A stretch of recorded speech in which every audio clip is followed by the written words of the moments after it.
Hello and welcome to another edition of Facts and Common Sense. I'm your host, That Leaf. It's no secret that college and university campuses have been going downhill for some time. Safe spaces, trigger warnings, free speech zones, even speech codes have been created to stifle free speech to protect the delicate feelings of those who have been deemed social justice warriors by their critics. Not only that, but speakers such as Coulter and others have had their events crashed by angry SJWs and organizations such as Antifa in the form of protests and riots in order to try to silence these speakers from expressing themselves. At the same time, however, the social justice warriors of the universities and college campuses push for people to follow their rhetoric, and anyone who dares question it is labeled with accusations of bigotry of all shapes and sizes. However, there may be good news on the horizon for people like Coulter. While browsing through web pages, I came across this article from the website Campus Reform. Even though it was published over a week ago as of this recording, I feel it is worth talking about. According to Campus Reform, at least 13 of the 50 states in the US have either proposed or made into law bills that protect freedom of speech on college and university campuses.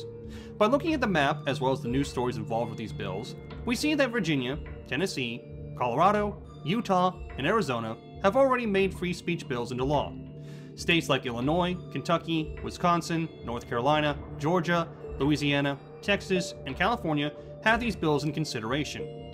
Now, while the bills can differ in nature, they all deal with the increasing problems of concepts such as free speech zones, and were made as a response to the increasing number of campus disruptions that have occurred in places such as the University of California in Berkeley and Evergreen State College in recent months. Or as I like to call them, massive temper tantrums.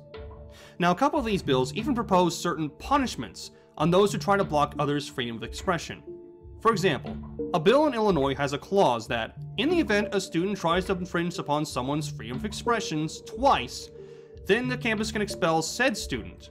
In other words, if a student tries to keep speakers such as Coulter or Ben Shapiro from expressing themselves and they do it twice in a row, they can kiss their college life goodbye.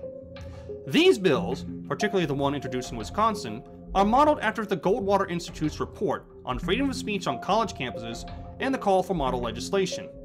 The model legislation includes things such as disciplinary sanctions against those who interfere with free speech rights of others, and stopping administrators from keeping controversial speakers off campus. So, what do I think of these bills coming to pass? Well, on one hand, I'm glad that people are finally doing something to help people express themselves on campuses. I've seen videos and read stories where speakers were silenced because social justice warriors and groups like Antifa and Black Lives Matter have lost their minds and threw giant temper tantrums in the form of riots and protests. And the fact that the SJWs can now face real consequences for their actions is also pleasing to me. This means they now have to learn to deal with people in an appropriate manner, and at the same time, learning what happens when they try to silence those they disagree with. But on the other hand, I'm disappointed that we now have to rely on state legislature to help protect freedom of speech and expression on campuses. At some point before this came to pass, administration across the various college campuses in the country could have stopped the madness that is involving speech codes and angry SJWs by having these laws in effect.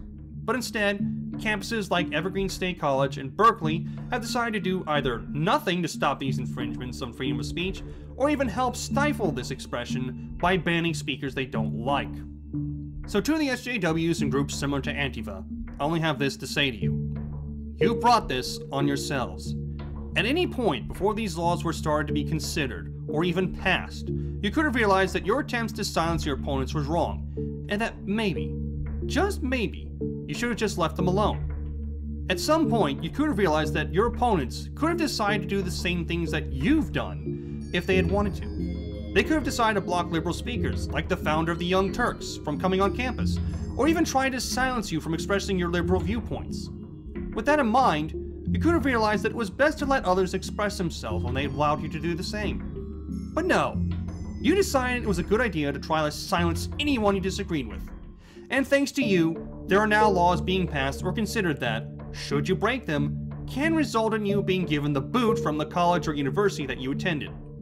As the saying goes, you've made your bed, now lie in it. Hey, thanks for watching. If you want to learn more information regarding what was discussed in today's video, check out the links in the description below. And if you like what you see, go ahead and check out my channel for more videos like this. Anyway, it's That Leaf signing off saying thank you for watching, and I'll see you in the next video. Take care!